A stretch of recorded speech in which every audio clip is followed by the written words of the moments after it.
I'm a tech researcher working at the NATO Cyber Defense Center of Excellence, the largest international cyber defense exercise. The availability scoring, it basically just monitors all the blue team systems to see if they're available, if the blue teams haven't blocked the required services that they're supposed to keep running.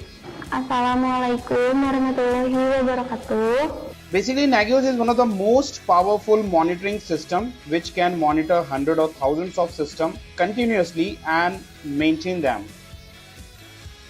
Γεια σας. Θα κάνουμε σήμερα κάποιο βίντεο σχετικά με τον Nagios.